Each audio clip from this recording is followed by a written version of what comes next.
I'd like to welcome everyone today to the 4 critical mistakes hospitals make when negotiating with their technology service providers and the #1 way to reduce healthcare IT costs within 90 days. I'm here, Lisa Miller. I have Jackie Oberst and Rich Dormer from the IT Telecom team who will be helping with this presentation today. We will stay on target. Our webinar will be 20 to 25 minutes. It's full of a lot of information. So we're going to get started. I just want to make sure that everyone sees my screen and hears me. If you don't mind, just if it's possible, someone may just type in, we hear and see you. That would be helpful. And then we're going to begin right away. So if someone doesn't mind just typing something in. If I don't see anything, I'm going to keep on going. Okay, great, thank you. All right, so welcome everyone. I'm going to begin with just a little quick brief overview about VI Healthcare. We're located in Wall, New Jersey. In August of this year, it'll be 18 years that we've been helping hospitals reduce their non-labor costs.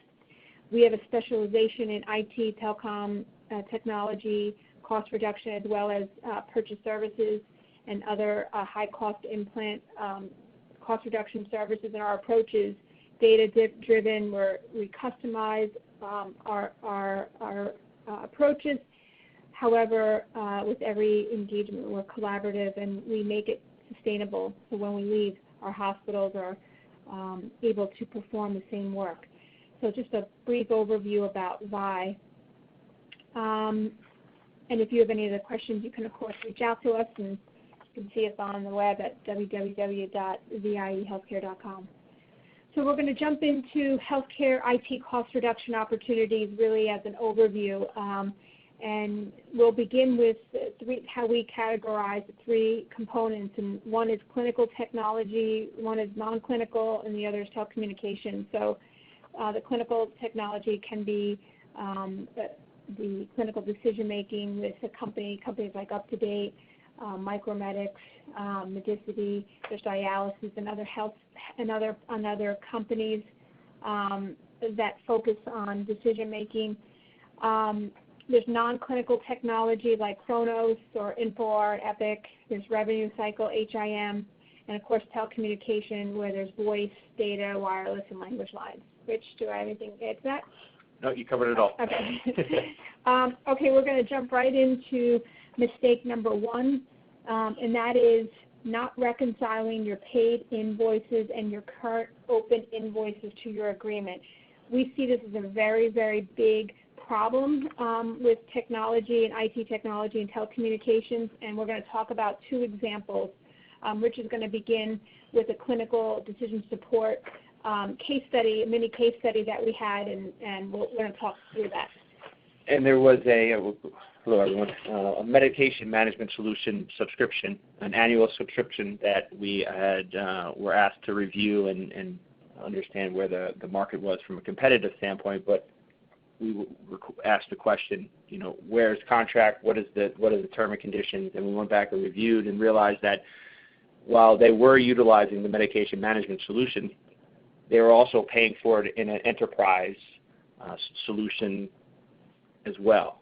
So this was a large 6-hospital health system, and they had a provider that was providing the individual medication management software as well as an enterprise level, and it had many offerings on the enterprise level. So as Rich and I were going through the different invoices, we were beginning our process with reconciling, and we saw that they had the enterprise invoice, and as we were looking through a few others, we came across this one standalone invoice. So not only were we able to stop it moving forward, we were able to secure credits back to when the enterprise solution had begun. So the $15,000 a year subscription was stopped, and then a credit for approximately $30,000 was secured. And we see this often with hospitals that may have dual licenses. They have an enterprise license, but they also have a standalone license, and we see this quite frequently. The other area where we see a tremendous amount of opportunity is in telecommunications, a monthly reconciliation. And Jackie's going to speak a little bit to the importance of monthly, looking at your invoices on a monthly basis in telecommunications, and maybe, I don't know if you have a case example. Yes, I do. So it's really important to actually review your invoices every month. There's a lot of hidden costs, a lot of billing for services that you won't see up front. So our reconciliation process really digs deeper so that we can identify all the services and reconcile them to the services that you should be paying for. So we have found billing for unused services. So sometimes there's technology that you may have upgraded, but you're still paying for the services even though they're disconnected. There's some billing for underutilized services. So there may be calling plans that you're not utilizing and you're being assessed shortfall charges. That's another thing that you won't see unless there's a deep dive into your monthly invoices. Billing for disconnected services. The case study actually have deals with that. We had a small hospital here in New Jersey that upgraded their services to newer technology, and they moved all of their services away from one building to the next. What happened was that the service was disconnected, but the billing continued for 5 years. So we came in, we performed a very extensive invoice analysis and identified the situation. We were able to stop the billing and also recover the credits, below payments, for about $250,000 for the hospital. Great. And Jackie not only sees the monthly reconciliation as she approaches a new engagement, she even sees the opportunities as we work extensively with our clients. If things just pop up, but we could clean up work with the client and clean up their telecommunication bills, identify all the issues, and out of nowhere, 1 month now, a hospital is paying for services that they shouldn't be, but it came out of nowhere. So it's very important, this monthly reconciliation process, because there's a lot of times where you're overpaying because of errors that are not due to anything related to the hospital. So mistake number 2 is not asking for frontline stakeholders for their insights. And Rich, I don't know if you want to talk a little bit about, we've got one or two examples here, but go ahead.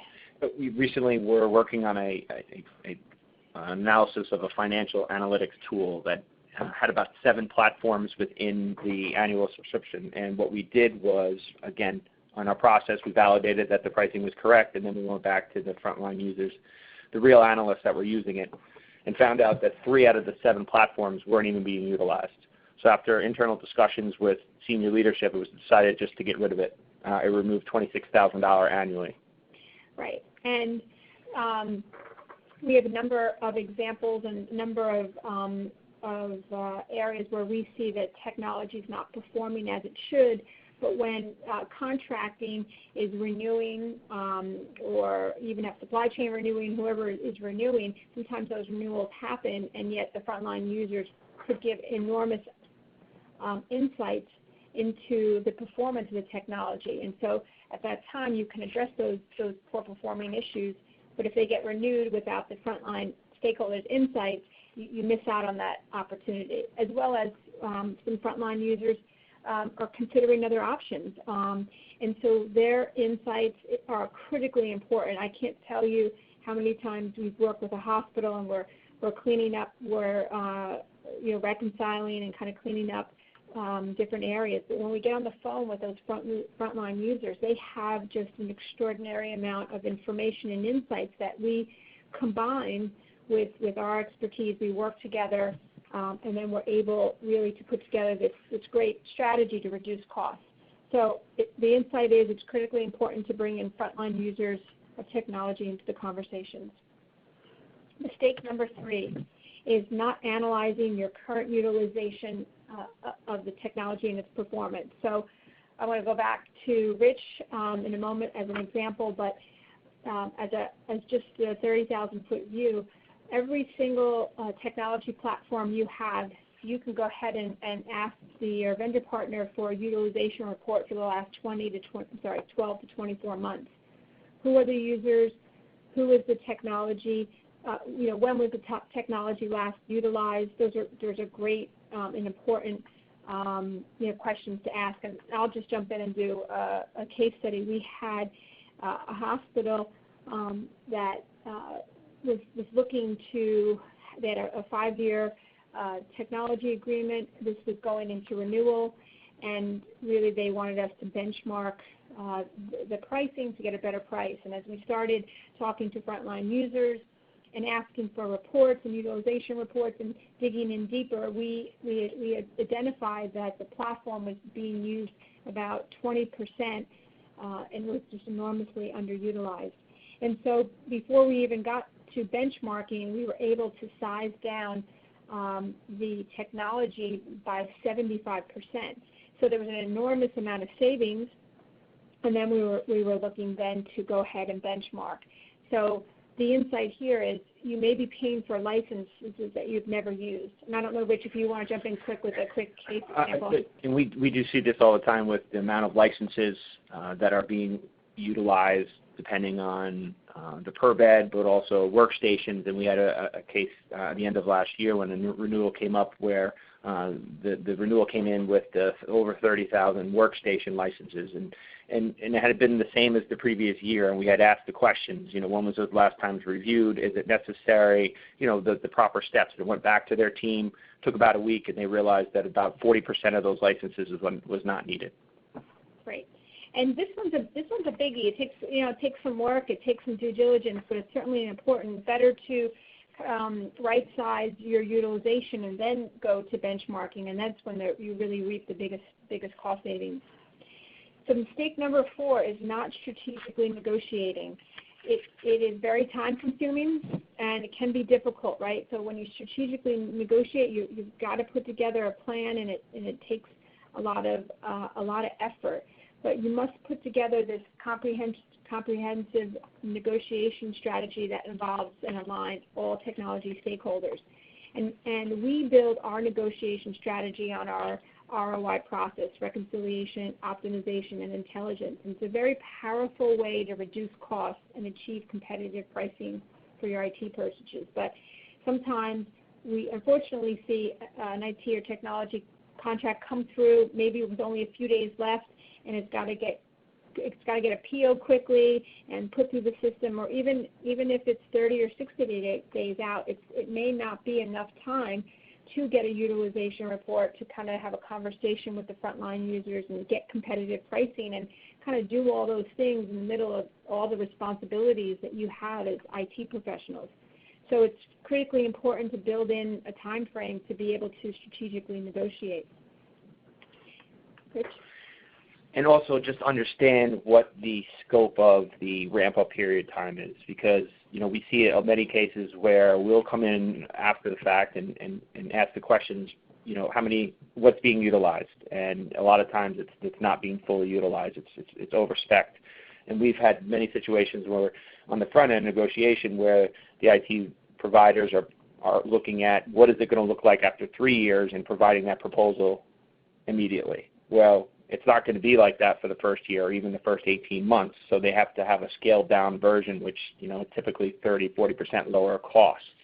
And we had this recently at the end of, again, a few months ago, the clinical research management. Same thing. They had scaled it where, all right, this is the ideal. This is exactly what the organization wanted to get to. But when we asked how long is it going to take them, they said it's probably going to be 18 to 24 months to get there. Yet they were paying for the ideal at 24 months from day one. So you'll see up on the presentation now is Vi Healthcare's unique ROI process. And we have spent a lot of time in our process, and we talk about it in different capacities, and we have an upcoming book about our process. But as just as a 30,000-foot view, our process is based on reconciliation, optimization, and intelligence. And reconciliation, is it on contract or off contract? Is it on contract? You have to verify pricing and validate rebates, credits, and incentives. And we do this, Jackie does it in telecommunications, and our IT experts perform this in every single kind of technology capacity. In optimization, we look at line item detailed trend analysis, variation analysis, fee analysis, standardization opportunities, utilization opportunities. And in intelligence, we look at line item pricing. How is the contract structured? Are you able to build in opportunities to right-size your agreements midterm? Are there rebates, credits, or incentives that are due to you? Is there a risk share structure? So the three of us work in this ROI process, which is very it's extensive, but it's proven to be a real winning process to work with. So we're going to end here in the next 10 minutes with the number one way to reduce healthcare IT costs within 90 days. And that is having an IT cost reduction plan that does the following. It identifies all of your IT agreements which are being renewed within the next 18 months. And that probably is one of the toughest things that we see in a hospital because there's some obvious IT contracts. So in telecom, you're going to see, voice line, data lines, wireless lines. You're going to see, whether it's Epic or Cerner or Kronos, those things are going to jump out at you. But what we have found, there's a lot of technology embedded in purchase services. So you're going to see what you need to do to look at those technology contracts and rev cycle. They have dialysis. And you see a lot of times where work orders will be sent through, but on the bottom line they can be signed by a manager, and it's essentially a contract on the bottom. So those are important too, because a lot of times that's not going to be housed in the contract management system. Those are not going to be tracked for when they're expiring, or if the vendor partners are following what the terms and conditions as far as pricing and rates go. Right. And the same holds true with telecom, right, Jackie? The ability to be able to pull those agreements with it looking forward 18 months is critical. Well, absolutely, because this way we know we're getting the right pricing, and then we're coming in at the right time so that there's no lapse. A lot of times these will lapse into tariff rates, which is can be pretty disastrous for a hospital. That's a great point, because we have that happen almost regularly where there is a contract and everyone kind of doesn't know where all the contracts lie, and then some of them they're renegotiating, and some they go to tariff, and they could be double, triple, or quadruple the cost. Exactly. So that's a great point. And then second, speak to your frontline users of the agreements to discuss changes and their experience with the technology. So there could be all kinds of changes. Maybe they've added a bunch of services or technology services agreement, and maybe there's some aspects that they don't like, they want to remove, but it's so critically important to engage those frontline users. You've got to obtain insights into competitive pricing and competitive contract structures. I mean, so many times we see hospitals and organizations just kind of either taking the price that's given to them, or maybe having some kind of negotiation where they get 10%, 7%, 12% off of their, the list price. But there's so many different structures in the marketplace. There's so much competitive pricing, and you really got to go to the marketplace to find that source that can give you really the best pricing. I often say, it's always great to get a discount, but sometimes, we settle for much less than that's available. So whoever you utilize, whoever you turn to for competitive pricing, make sure that they've got the breadth and depth to be able to give those insights to you and structures.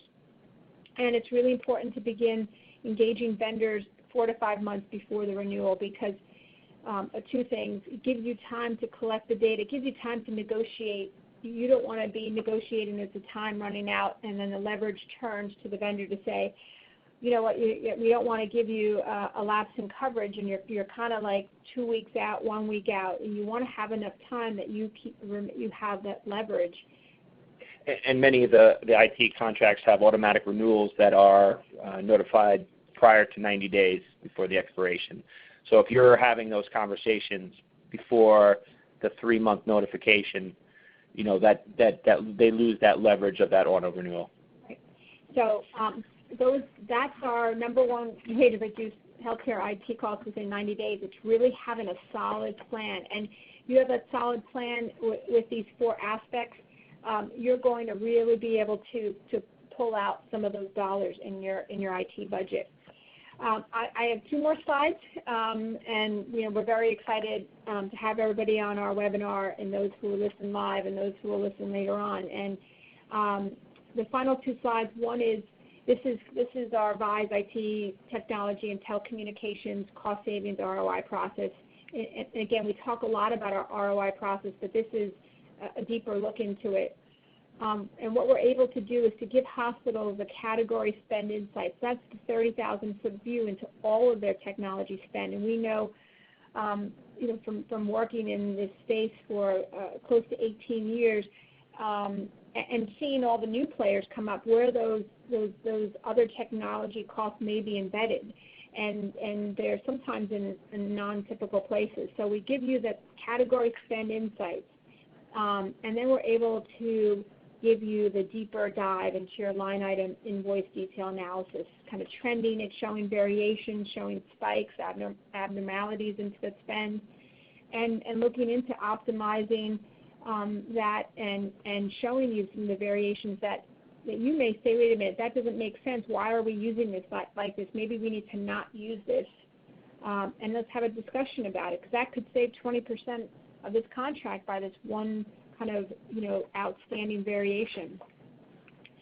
Engaging your frontline users is critically important, and then taking everything from above and being able to sit down and collaboratively speak to all those decision makers, and being able to really critically think through how do you want to formulate this? How do you want to make this look? What's your ideal situation? And put some innovation in there.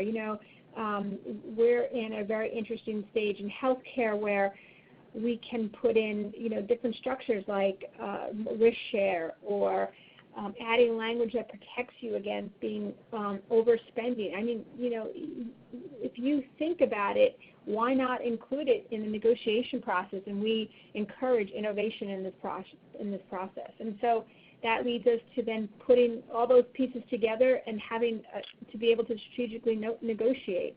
And when all those come together, you have an unparalleled and sustainable purchase services and IT cost saving system. It is a system. It's very different from getting an agreement and kind of having a panic a little bit, rushing through it and getting the 10% discount and signing for another 3-year agreement. It's definitely a process, but that process can reap 30, 35, 40% in cost savings. And we want to end today. It's 2:25. I again thank everyone for being on the webinar. We wanted to deliver some great insights and do it in a high content, quickly delivered kind of methodology. We want a free offer for everyone on the webinar. That's an IT technology, telecommunications, cost reduction opportunity report. So if you want some insights into where your cost savings may be, we are offering those participants to reach out to us. You can reach out to myself, lmiller@vihealthcare.com, and request how you can get that free cost reduction opportunity report, which would actually pinpoint where those cost reduction opportunities exist in your organization. Again, you can reach me at lmiller@vihealthcare.com. And we thank everybody today for joining us on the webinar. And hopefully I'll look forward to meeting some of you. Thank you.